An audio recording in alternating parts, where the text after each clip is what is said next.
Luzon, Visayas, Mindanao at buong mundo. Ngayon ay Huwebes, November 23, 2023. Ako si Barbie Mulak at ito ang Balitang A to Z. Ang ibig sabihin kapag merong ganyan, na-check na ng DTI ang quality ng product. 32 days bago ang Pasko, DTI at grupong Ban Toxics may paalala para sa ligtas na pamimili ng mga Christmas decor at pamasko. Mga katutubong namamasko sa kalsada, muling nagsulputan. But then we're giving them false hope na maayos yung easy money ay maganda. DSWD nagbabala sa publiko, huwag magbigay ng limos. VP Sara may buwelta sa mga kongresistang nais makipagtulungan sa ICC probe. At sa ating balitang showbiz, K-pop group Blackpink, bakit kaya dumalo sa isang state dinner sa Buckingham Palace?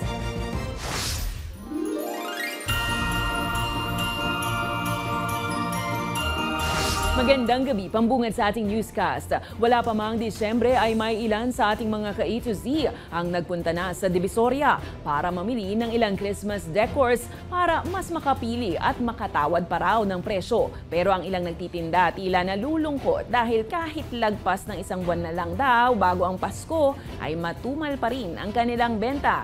Habang ang DTI nag-iwan naman ng paalala sa mga consumer. May balitang A to Z si Ace Cruz. Lagpas isang buwan pa bago magpasko, sinuyod na ni Nanay Lynn ang bentahan ng Christmas decorations sa Divisoria. Tumingin-tingin na, total malapit na naman ang Pasko. So, nakaisip na ako, bibili na ako kasi lalo pag dating ng December, punuan na tao. Hanggang ngayon maluwag pa, maganda nang bumili, di ba? Bukod sa dagsa ng mas maraming consumer gaya niya, habol daw ni Nanay Lynn ang mas abot kayang presyo ng palamuti gaya ng Christmas lights. Pwede pang tumawad. Kaya ngayon, no, tumatawad ako, 250 raw eh. Wala bang tawad? O, 180. Tapos ako hanggang 150 lang. Binigay naman ng 150. Ayon sa ilang nagtitinda nito, kung tutuusin wala pa raw paggalaw sa presyo ng Christmas decorations lalo na't matumal pa ito. Naglalaro lang ang Christmas lights mula 150 hanggang 350 pesos depende pa sa brand at klase nito. Di katulad nakaraang taon, iba yung bentahan ngayon sa nakaraang taon. Pero kung may mga suki ka, doon ka lang lamang. Pero pag wala, sobrang tumal. Ganito rin ang sitwasyon sa mga laruang pambata na matumal din ang bentahan kaya't may mabibili pa rin tig 20 pesos kada piraso. Sa kabila niyan, ang nakasanayan nating parol ay tumaas ng 15 pesos ang kada piraso. Pandemic ba yun? Siyempre, tumataas na rin po. Nagdagdag na rin po sila sa mga materyales katulad po ng yung kawayan po, buho, yan. Ngayon, naging 35 na po yan, isang piraso po. Mga iba pang material, yung mga plastic, mga pako, mga alambre. Dahil na po yung rugby, pandikit po namin. Dati mura po yan, ngayon mataas na rin po. Inaasahan pa raw itong tataas habang papalapit ng Pasko ng halos dagdag 5 pesos. Kaugnay nito, nagbabalang environment group na Ban Toxics sa consumer ngayong kaliwat kanan ang pamimili ng Christmas decorations at laruan. Ayon sa grupo, may nakita silang bagong nakanalasong sangkap sa paggawa ng ilang laruang pambata, partikular na sa mga squeaky toys. Lumalabas na napakataas ng tinatawag na short chain fluorinated paraffins. Isang, kumbaga iba't ibang klase ng mga chemicals na ginagamit talaga sa paggawa ng ganitong plastic toys. Particularly, ito yung dahilan kung bakit lumalambot, nagiging pliable, flexible, plasticizer kasi siya. Kung kaya't dapat daw ay maging mapanuri ang mga consumer sa kanilang pamimili.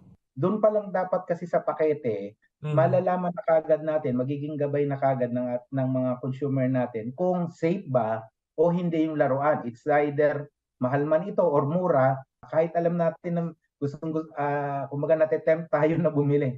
Doon sa mga bargain type na mga pamilihan.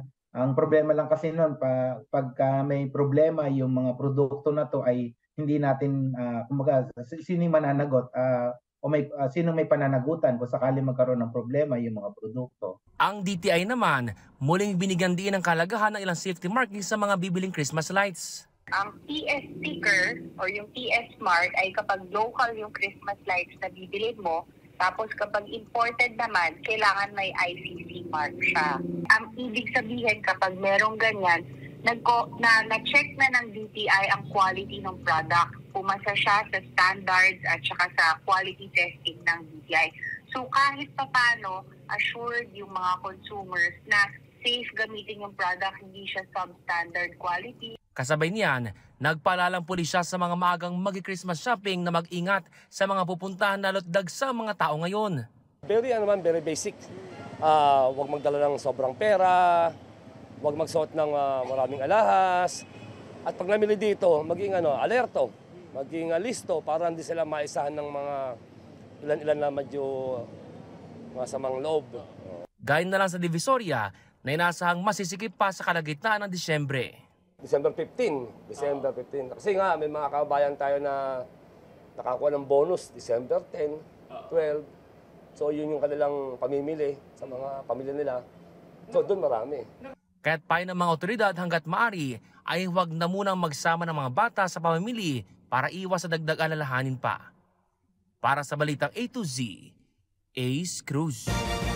Kasabay ng Christmas season ay ang muling pagsulpot ng mga kabataang katutubong na mamasko sa kalsada. Pero ang Department of Social Welfare and Development nagbabala ukol sa pagbibigay ng limos sa mga ito. May Balitang A to Z exclusive si Ian Maghanoy.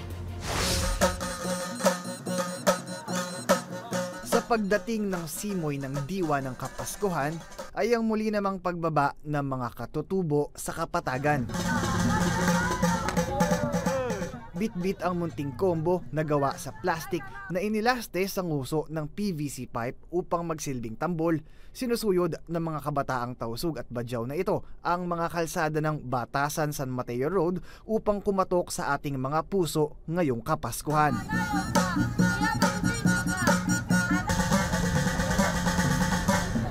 Sa pagtataya ng Department of Social Welfare and Development, kung tutuusin ay bumaba ang bilang ng mga katutubong nanlilimos sa kalsada kumpara sa pre-pandemic levels. Gusto natin na i-attribute syempre doon sa reach out program natin, yung Oplan Pag-abot, na baka nararamdaman na natin yung effect nito. Sa ilalim ng Oplan Pag-abot ng DSWD at ng mga local government unit, sinasagip ang mga batang hamog na pakalat-kalat pa rin sa kalsada kahit 10 oras na ng gabi. Isinasailalim sila sa panayam upang matugunan ang kanilang pangangailangan. But then we cannot say truly na successful na ito.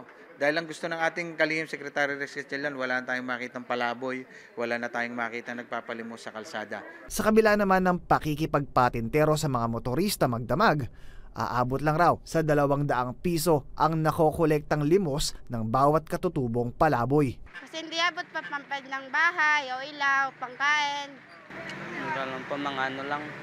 Mga 200 lang po.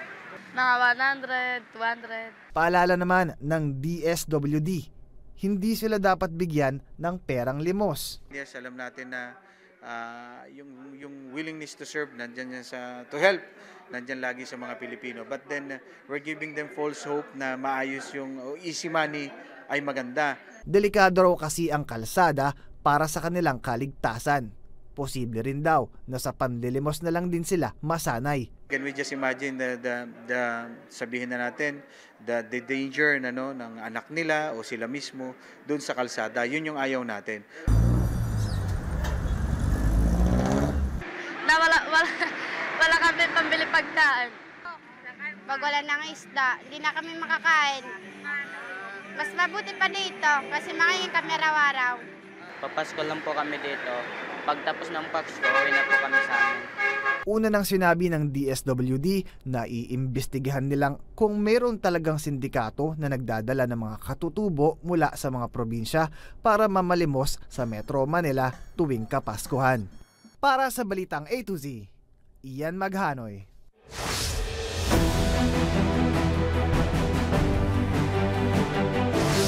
May buwelta si Vice President Sara Duterte sa mga kongresistang nagtutulak na makipagtulungan ng Pinas sa ICC investigation ukol sa drug war ng kanyang ama. Ang DOJ naman nais klaruhin kung ano na kaya ang posisyon ng Malacanang at ng Pangulong Marcos ukol sa issue. Narito ang ating balitang A to Z. Respetuhin ang naunang posisyon ng Pangulong Ferdinand Bongbong Marcos Jr. ukol sa hindi pakikipag-ugnayan ng Pinas sa anumang investigasyon ng International Criminal Court. Ito ang buwelta ngayon ni Vice President Sara Duterte sa Kamara. Sa harap ng anya ay bigla ang pagpupulong ng ilang kongresista ukol sa jurisdiksyon ng ICC sa bansa. Kasunod ito ng paghain ni Manila Representative Benny Abante Jr. ng isang House resolution na hinihikayat ang Marcos Jr. administration na makipagtulungan sa ICC probe sa drug war ng former President Rodrigo Duterte. Kaugnay niyan, itinatanggi naman ni House Speaker Martin Romualdez ang alegasyon ng dating tagapagsalita ni Duterte na may basbas umano ng liderato ng Kamara, ang tila bigla ang pagbabago ng opinyon ng kapulungan ukol sa usapin. We have to look at it, one at a time and within the talk context of the current events, and that's where we leave it. We don't read much more into it than what other people do, but nonetheless, they are still entitled to their own views and even to speculations, but we leave it to that. Samantala, ang Department of Justice tila may pagkambyo rin. Kung dati ay matapang nitong sinasabing insulto ang ICC probe sa bansa, ngayon, ayon kay Justice Secretary Jesus Crispin Remulla, kailangan itong klaruhin kung ano na nga ba ang posisyon ng Malacanang. Ang first question is, why will we work with the ICC now that we are no longer members of the ICC? Di ba? Yun ang tanong eh. So are we going to be members again of the ICC first for this thing to happen? I intend to seek out the Executive Secretary tomorrow just to be able to make sure that we're on the same page on this matter. Siyempre, humingi tayo ng instructions sa Executive Secretary.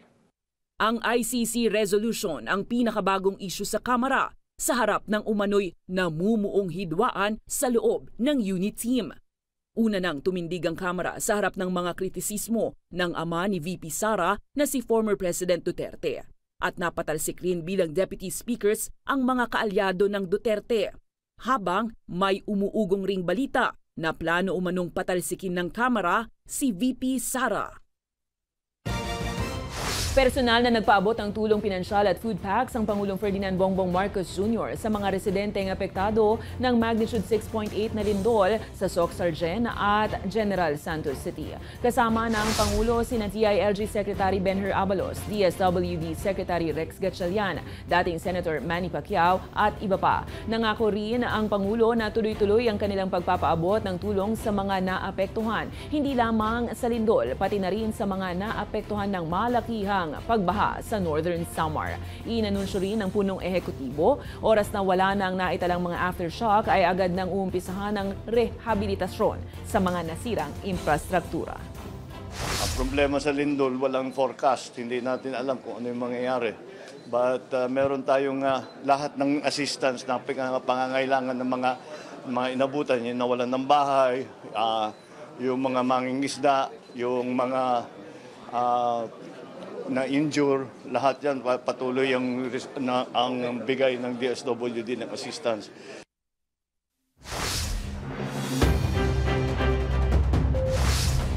Niloko ng kasosyo sa consolidation. Ito ang naging karanasan ng isang grupo ng mga jeep jeepney operators dahilan kung bakit mula sa pagiging pabor ay tutol na sila sa consolidation ng mga prangkisa para sa modern jeep.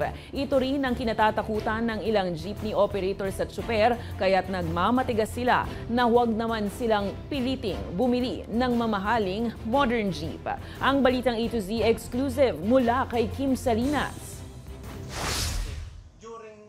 Dating pabor sa PUB Modernization Program ng pamahalaan, ang grupo ni Mang Romel na Guadalupe First Taguig Integrated Operator Drivers Association, kaya naman noong 2019 ay pumayag ang grupo na ipakonsolidate ang nasa 57 sa kanilang mga prangkisa. Kapalit ang pagsali ng 30 dito sa modern jeep na bumabiyahing FTI tenement. Ang nakita kasi namin na kagandahan dito sa modern ay sinasabi ng ating gobyerno ay kaligtasan ng ating mananakay at commuters. Yun ang kagandahan dito. At pangalawa ay pagsunod natin doon sa Clean Air Act. Yun nga lang, dahil sa mahal ng puhunan sa modern jeep, kinailangan nilang kumuha ng investor para sa itinaguyod na korporasyon. Pero lumalabas ngayon na hindi ito tumutupad sa kanilang kontrata. Magbibigay siya ng 800 per day sa mga operator bukod sa mga driver. Ni 5 butas ay wala po siyang ibinigay sa amin. Kung nalulugi po yan, dapat sana tumigil na. Nagsarado na ang kumpanya. Hindi naman po So talagang inuunsi kami. Yun ang mali na doon. Na masakit sa amin kalooban ng mga operator. Humihingi sila ng dialogue sa naturang investor na Auto Resources Trading Corporation na pagmamay-ari ng isang Chinese pero hindi raw sila sinasagot. Hinihingi rin ng ating news team ang panig ng naturang kumpanya sa likod ng Wally Bus pero tumanggi silang humarap sa amin. Sinusubukan na lang ngayon ni Romel na ipetisyon sa LTFRB upang habulin at i-withdraw ang kanilang consolidation sa Wally Bus. Dugog pawis ang aming ipinundar dyan, binigay na lang namin, isinurinder namin doon sa kanilang aming prangkisa dahil sa magandang alok nila sa amin. Ang ganitong karanasan ng kanilang kapwa operator at tsuper kung bakit tutol ang ilang transport group sa consolidation at paglipat sa modern jeep. Pagka kami nangutang sa co-op o gumawa kami ng co-op, baka hindi namin gayaning bayaran. So, hahatakin din sa amin ng co-op. Baka hindi ibalik uli sa amin. Yun ang kinatatakot namin. Kaya hindi pa kami nagpapa-consolidate. Paulit-ulit nilang hiling imbis na consolidation at mamahaling modern jeep, sana raw ay payagan na lang sila i-upgrade ang kanilang mga traditional na unit. Na itong mga traditional jeep ay i-rehab na lang po. Susunod naman kami doon sa panuntunan sa Philippine National Standard na itaas ang ceiling, ang pintuan ay nasa gilid at maayos para sa kaligtasan ng mananakay. Pwede po yung aming sasakyan na jeep ang gamitin lang. Kasi po pagka gumamit po kami ng modernization ay sobrang mahal naman po nun. Halos nasa 3 milyon. And then yung biyahe namin dito ay sa 2 kilometers lang mahigit. Bilang pagtutol sa consolidation at phase out sa traditional na jeep, kaliwat kanan pa rin ang tigil pasada at kilos protesta ng naturang sektor. Para sa Balitang A to Z, Kim Salinas. Inihayag ng Metro Manila Development Authority o MMDA na kakaunti lang ang naging epekto ng 3 araw na tigil pasada sa mga commuters sa Kamaynilaan. Ayon sa MMDA, napaghandaan ng pamahalaan ang tigil pasada ng piston kaya hindi nagkaroon ng malaking epekto sa mga mananakay. Tiniyak naman ng ahensya na nakahanda pa rin ang kanilang 686 na vehicle assistance hanggang bukas para sa inaasahang pagtatapos naman ng tigil pasada ng grupong Manibela. Insofar as the disruption naman po sa pampublikong transportasyon, masasabi ko rin po na minimal yung effect dahil agad pong natutugunan ng Interagency Task Force on Tigil Pasada yung pangangailangan po or kakulangan sa pampublikong transportasyon dahil po sa strike na ginawa. Manghihingi ang MMDA ng tulong at gabay mula sa Kamara at LTO para maipatupad na ang pagkumpiska ng number 8 na plaka at mga pasong plaka. Ayon kay MMDA Acting Chairman Romando Artes, wala pa kasi silang guidelines sa pagkuha ng mga naturang plaka kaya hindi sila basta-basta makapaglulunsad ng pagkilos. Habang nanindigan naman ang ahensya na antayin nila ang pinal na guidelines mula sa pamahalaan bago magpatupad ng naturang polisiya.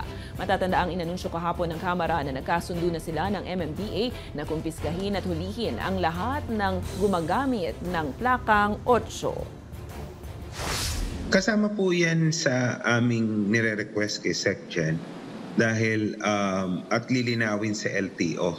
Lalong-lalo na po yung pagbaklas ng protocol plate kung ito po ay sinasabing illegal na. At ganoon din po yung penalty kasi sa amin pong traffic code, wala po kaming specific violation sa paggamit po noong ganyan nga po na protocol plates. So, kailangan po talagang ayusin yung guidelines po sa paghuhuli po itong mga naka-illegal na protocol plates. Nasawatan ng 2 Philippine Coast Guard Sea Marshal at isang Marino ang isang bomb threat suspect sa Port of Bonggao, Tawi-Tawi nitong Miyerkules ng gabi. Isang pasahero ang nagsumbong ukol sa suspect na umano'y nais siyang patayin. Nag-amok na sa barko ang naturang suspect na nanuntok at sinubukan pang mangagaw ng baril mula doon sa marine.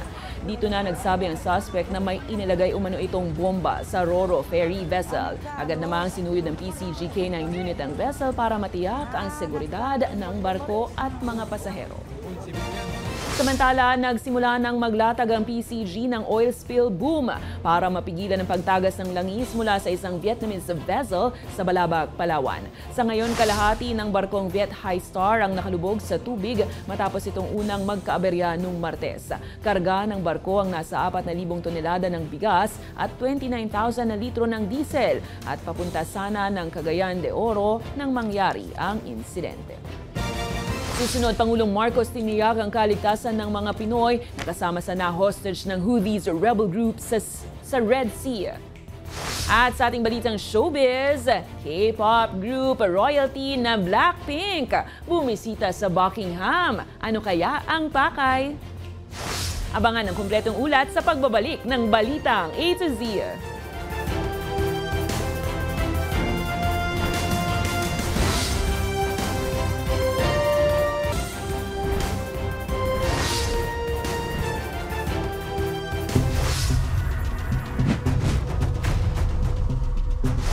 Pumalag ang kampo ng dating Senator Leila de Lima sa mga alegasyon ng dating presidential spokesperson Attorney Harry Roque na estudyante umano ng dating mambabatas si Muntinlupa City Regional Trial Court Branch 206 Judge Hener Gito sa San Beda College of Law, kaya raw nagkaroon ng bias na desisyon ng hukuman na palayain ito.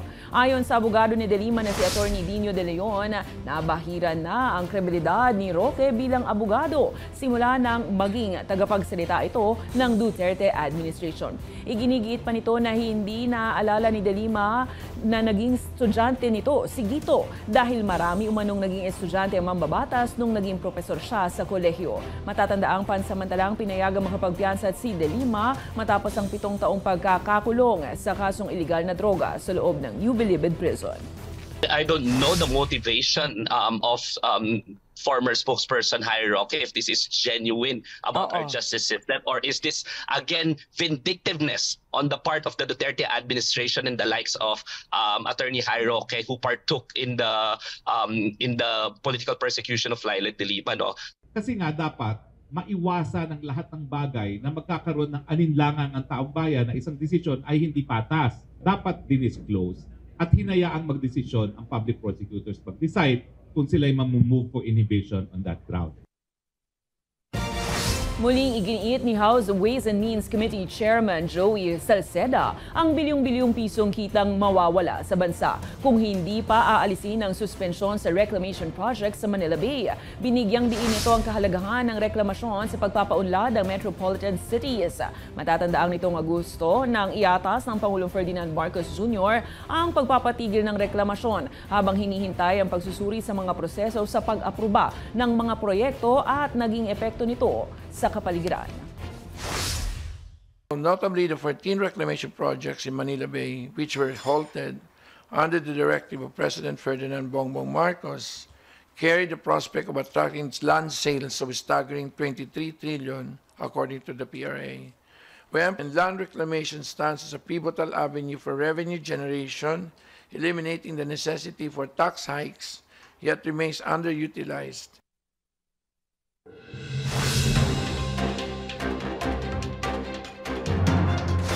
Hinatulang guilty ng Sandigan Bayan si dating Maguindanao Mayor Andal Ampatuan Jr. sa 21 count ng graft kasabay ng paggunita ng ika-14 na taon ng karumal-dumal na Ampatuan Massacre. Mababatid na 58 ang pinatay sa krimen kabilang ang 32 media na itinuturing na pinakamatinding pag-atake sa mga mamamahayag sa buong mundo. Samantala, nagkilos protesta naman ang multi-sectoral group sa harap ng National Intelligence Coordinating Agency Office sa Quezon City para ipadeklarang unconstitutional ang anti-terrorism law. Matapos siyang italaga ang ilang miyembro ng Cordillera People's Alliance bilang terorista ng Anti-Terror Council noong Hunyo.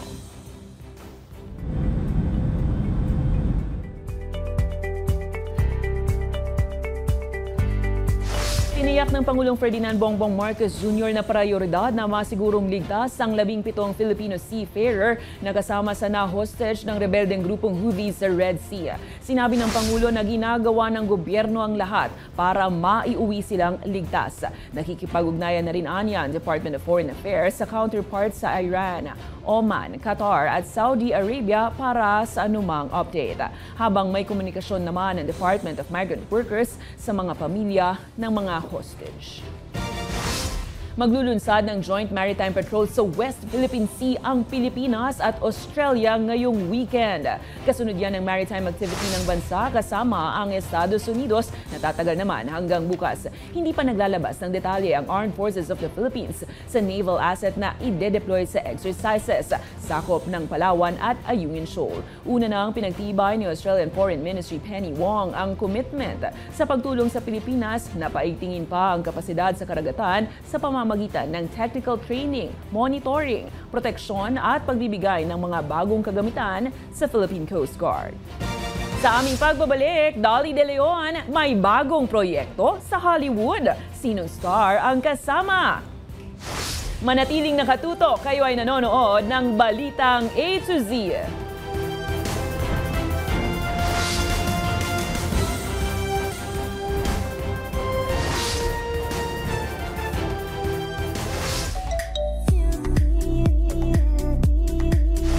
Maki-international showbiz muna tayo mga ka-A to Z.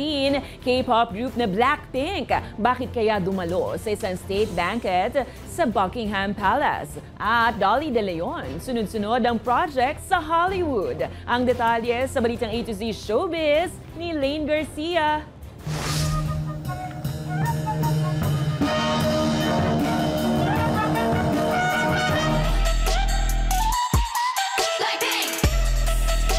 The King meets the Blackpink. Ibang level na talaga ang K-pop group na Blackpink. Ito'y matapos na maimbitahan sa Buckingham Palace kasama ang Korean President na si Yoon Suk-yeol sa isang state dinner. Hindi lang yan dahil nakatanggap ang 4 na miyembro ng grupo na sina Jeannie, Jisoo, Lisa and Rose ng parangal mula sa Hari ng Britanya na si King Charles III. Natanggap nila ang Honorary Member of the Most Excellent Order of the British Empire dahil sa kanilang role bilang advocates ng COP26 Summit sa Glasgow. Kamakailan nga lang ay nanalo rin ng Blackpink bilang top K-pop touring artist sa 2023 Billboard Music Awards.